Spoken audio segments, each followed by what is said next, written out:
El silogismo. Voy a hablarle sobre el silogismo. El estudio del silogismo te ayudará a comprender los vínculos entre temas previos como el concepto, el juicio y mostraré cómo la integración de estos en estructuras más complejas. El razonamiento que utilizamos, complejos de razonamiento que utilizamos todos los días en nuestra vida cotidiana. Hablaremos sobre los elementos del silogismo. Brevemente definir el silogismo como una estructura argumenta deductiva con la que se define conclusión expresiva con una parte del silogismo. Proposiciones o juicios categorizan partes de algún o algunos elementos previos llamados premisas. El silogismo es una estructura lógica formada de dos partes de premisas con una conclusión. Tantas premisas como conclusión estas presentan juicios o proposiciones. Ahora vamos a hablar ahora de las reglas del silogismo. A continuación vamos a hablar sobre las reglas del silogismo. La estructura de cada figura depende de posición del término medio de las premisas y ya sea como sujeto como predicado. Los modos de resultados en la combinación válida de cuadros de varias formas A, E, I, O, U. Eso se puede representar con el diagrama de Venn. A través de las normas y reglas determinaremos la validez del silogismo. Está dividido en dos reglas para los términos y se deriva en cuatro partes. El silogismo solo debe tener tres términos, mayor, menor y medio. Su segunda parte es, los términos no deben tomarse con mayor extensión con la conclusión en las premisas. El término medio debe de entrar en la conclusión. Y como cuarto último tenemos el término medio debe ser tomado en toda su expresión, al menos en las premisas. La segunda parte es de las reglas para las proposiciones. También viene a dividirse en cuatro partes. Dos proposiciones afirman no pueden darse conclusión negativa. En dos proposiciones negativas no se sigue conclusión.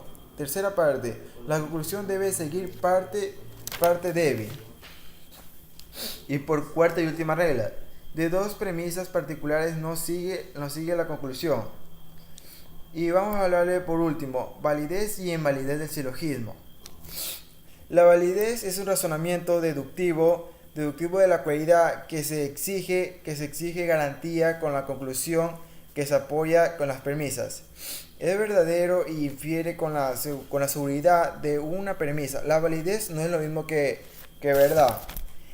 En este distribuyo como los juicios o proposiciones sean parte o no de los silogismos. Por ejemplo, el agua está fría, puede ser verdadero o falso. La validez en cambio se aplica cuando el razonamiento deductivo del silogismo es un tipo de razonamiento deductivo, entonces el silogismo es válido. Si la conclusión sigue o se infiere con las premisas de manera necesaria, como tenemos ejemplo en un diagrama de Venn, la palabra Bárbara.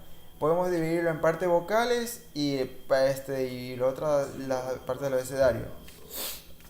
Ahora les voy a hablar acerca del razonamiento. Desde muy corta edad sabemos las diferentes tipos de inferencias, aunque no seamos conscientes de las mismas. El estudio de la lógica contribuye al desarrollo y la agudeza intelectual que permite inferir correctamente pues la lógica, como ya estudios de las premisas de unidades.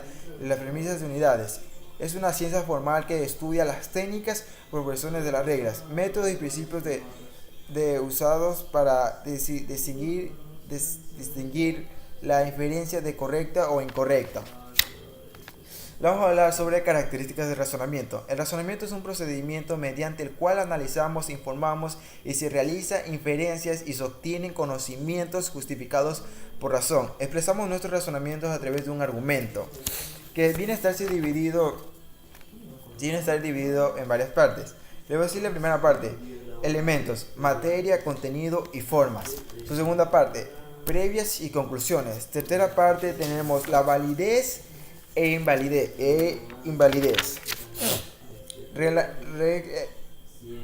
Relación de las premisas con la conclusión. Y como entre las últimas tenemos las inferencias mediatas e inmediatas. Y por último, conversión simple. O también tenemos la conversión accidental. y equivalente de las proposiciones. Y por último, alternación. Alternación y como indicación podemos decir también el contraposición, que la contraposición consiste en el intercambio del sujeto previos y en negación de ambos, y esta operación reparte mayor utilizando acertarse en las proposiciones de tipo de vocales. Ahora vamos a hablar sobre clases de razonamientos e inferencias inmediatas. Las inferencias y las inferencias inmediatas son aquellas en las que la inferencia se basa en dos o más premisas. Generalmente se habla de deducción e inducción, aunque existen otras como la analogía y la aductología. Se está dividida en varias partes. Tenemos la deducción, la inducción, la analogía, la estadística o probabilidad, los métodos de Mill y por último la inducción de la investigación científica. Gracias.